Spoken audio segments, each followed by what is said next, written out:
CPIM দলের কোনো কর্মসূচি পালন করতে দিচ্ছে না বিশালগড়। পুলিশ প্রশাসন মঙ্গলবার দুপুর 12টায় অফিস টিলা সিপিআইএম দলীয় কার্যালয়ের বিরুদ্ধে এমনটি অভিযোগ করলেন সাংবাদিক সম্মেলনে বিশালগড়ের প্রাক্তন বিধায়ক ও সিপিআইএম মহকুমা কমিটির সম্পাদক। জানা যায়, 2রা জানুয়ারি অফিস টিলা বাজারে সিপিআইএম দলের কর্মসূচি ও মিছিল করাতে পুলিশ প্রশাসনের কাছে 31শে ডিসেম্বর অনুমতি চেয়েছিলেন। 2রা জানুয়ারি সকালে সিপিআইএম দলের নেতৃত্বদের পুলিশ জানিয়ে দেয় সেখানে ওনারা কোনো রকম কর্মসূচি পালন করতে পারবেন না, কারণ সেখানে ভারতীয় জনতা পার্টি কর্মসূচি পালন করবেন।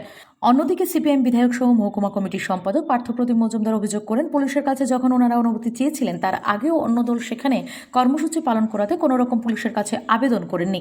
পুলিশ ইচ্ছা করে সিপিএম দলের কর্মসূচি যেন পালন করতে না পারে সেই লক্ষ্যে পুলিশ সিপিএম এর কর্মসূচি বন্ধ করে দিতেই পারমিশন দেয়নি। পুলিশ বর্তমানে শাসক দল বিজেপির দলও তার সে পরিণত হয়েছে।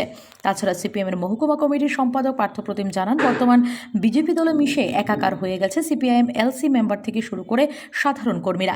2018 সাল থেকে প্রতিনিয়ত বিজেপির ত্রিপুরা রাজ্যের জনপ্রিয়তা কমে যাচ্ছে, যার লক্ষ্যে সারা রাজ্যের তুলনায় বিশালগড় সিপিএম এর কোনো রকম কর্মসূচি পালন করতে দিচ্ছেন না শাসক দলের দলদাসে পরিণত সিপিআইএম দল, এমনটাই অভিযোগ করেন প্রাক্তন বিধায়ক ভানুলাল সাহা। আগে বিজেপি দরখাস্ত করে নাই, বিজেপি দরখাস্ত করেছে যখন আমরা চেয়েছি। এখন তারা খোঁজখবর আপনারা নিতে পারেন, তারা হয়তো বলবে আগে দিয়েছে। আগে দিলে আমাদের বললো না কেন? আমাদের দরখাস্ত যখন গেল আর তাদেরটা যদি আগেই দিয়ে থাকে তাহলে আমাদের সঙ্গে সঙ্গে বলা উচিত ছিল, আরে আপনারা তো পারবেন না, কারণ একই দিনে একই সময় আমরা তো একদিনে দুটো দলকে দিতে পারি না, আপনারা বরঞ্চ আরেকটা দিন দেখেন। এটি সাধারণ, এটিকে 20 থেকে 22 বলে দিলে আমরা তো হ্যান্ডস্পট দাঁড়িয়ে বলে দিতাম যে না 2 তারিখ না, আমরা 1 তারিখ করব। কিন্তু এটা বললো না। তারপরে এসপিকে দিয়ে চাপ দেওয়ার পরে জানালো যে এটা বাতিল হয়েছে। বাতিল কথাটাও জানাতে রাজি না।